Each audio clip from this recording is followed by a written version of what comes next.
Badan Mencari dan Menyelamat Nasional Basarnas menemui lokasi sebenar ekor pesawat Air Asia Indonesia yang terhempas di Laut Jawa. Kapal MGS Geosurvey menemui bahagian ekor pesawat QZ8501 yang menempatkan kotak hitam dan data perakam penerbangan.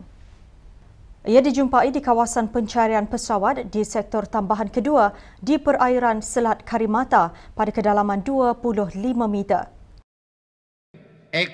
Bagian ekor sudah ditemukan dan confirm dan bukan pada titik yang kemarin digonjang-ganjingkan di media.